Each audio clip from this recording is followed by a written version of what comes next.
Circumcision. Is it right? Is it wrong? If you're an upcoming parent, should you do it or not? Why do people do it? How did it start? Well, this is Greg White, comic book artist, writer, and director from BeyondComics.tv, here to tell you all the facts and everything about this topic. And there's been an entire huge movement of people marching that said, I did not consent, meaning that they feel that, part of them was wrongfully removed through circumcision and things like that. I'm sure you guys have seen this on the news channels and, and marching through the streets and all this kind of stuff. So let me just set the record straight really quickly. And, when I explain everything to you, I think it'll all make sense very, very fast. And it should hopefully give some clarity on the situation. First of all, the reason why it started way back in the day, because long ago, hundreds of years ago, when this tradition began and the Jewish people began doing this, you have to remember there was no antibiotics.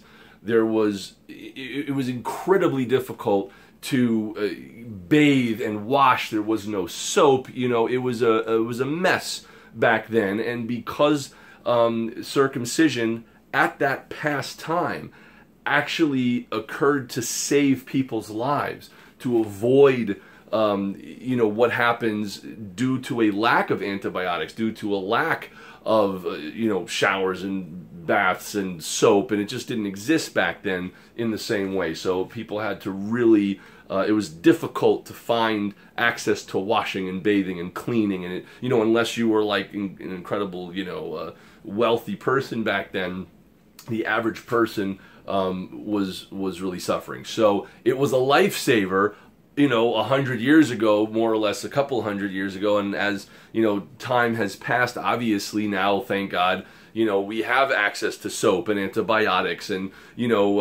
all this stuff that's necessary if anything went wrong. And hygiene and cleanliness now is something that we don't even, actually most people take it for granted and don't even realize what a luxury it is. I speak to people who have come in even from overseas. And I mean, I'm talking like young people in their, late 20s, early 30s, from Ukraine or from Russia or Latvia, and they're telling me how they had there was no bathroom in the house. They had to leave their home and go outside to an area to go to the bathroom. And, apparently, 25, 30 years ago, they didn't even have toilet paper. They'd use newspaper. So you have to understand that originated to protect people. And obviously a circumcised penis is something that is, you don't have to worry as much about it storing any kind of bacteria if you remove that foreskin, right? Now, fast forward to present time where we are today, very easy. As long as you have access to soap and water, no problem. All my friends that I've spoken to and, discussed this issue through the years about, and I have discussed it greatly, have said that there has not been a problem for them as long as, they have access to cleaning it, right? So I think another issue is I'd spoken to a few guys who said that they were not circumcised and that women would unfortunately make fun of them or laugh or say it was unattractive looking because it might look more aesthetically pleasing to the eye if it is circumcised, and that made them very self-conscious and uncomfortable. And they told me that if they ever have kids, that they're gonna, make sure to circumcise the kids so that they don't get made fun of. So that's another reason why people do it today. And of course, for some religious purposes to carry on the tradition. Personally, I think that because we live in a time today with antibiotics, with showers, with soap, that it makes sense to leave the body as it was originally designed, because we live in that type of world today, thankfully. So that's my own personal take on it. But I remember Penn and Teller did a whole show about that episode and what occurs with it. I will say that the few people I've spoken to that had it circumcised as an adult completely regret it. That it's incredibly painful as an adult and causes tremendous complications and problems. So do not do it if you're an adult. That's number one.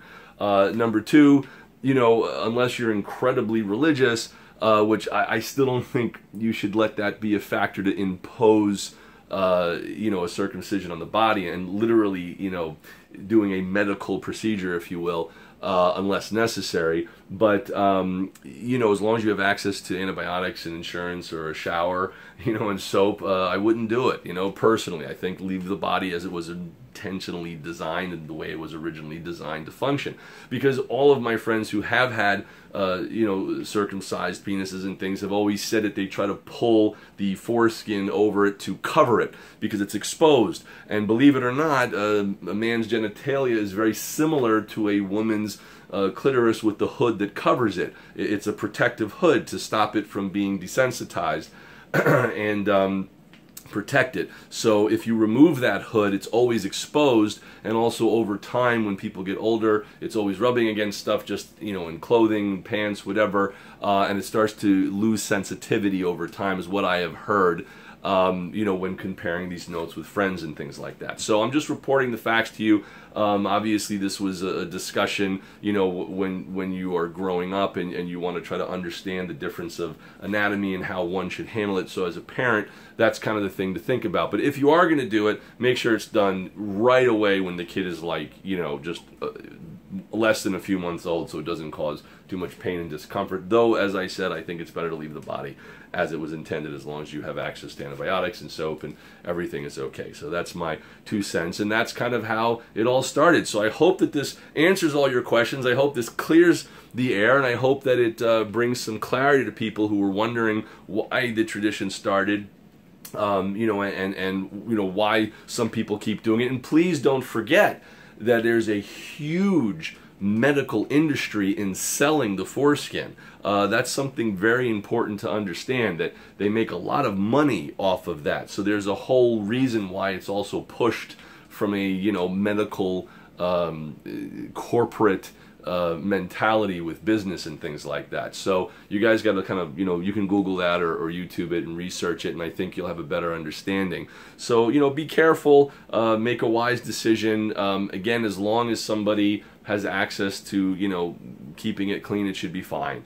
That's what I have heard. So hopefully all is well, guys, and you know, I think that should just about do it. So again, this is comic book artist, writer, and director Greg White from BeyondComics.tv here at my art studio here. And you might be saying, why am I commenting on this? Well, there was a whole post on Facebook about this and videos that were shown, so I'm trying to respond to all the people who have been posting questions and things like that. So anyway, guys, I hope I answered your questions. Please make sure to leave a like on the video. Make sure to subscribe and tell your friends about my channel, which actually normally talks about comic book related stuff, but sometimes we go into this kind of stuff as well as things like relationship issues and, you know, the best way to deal with the Mandela effect and life beyond death and all those kind of things. So there you go, guys. Again, thanks for watching. Check out some of my other videos, and as they say in comic books, to be continued. Peace.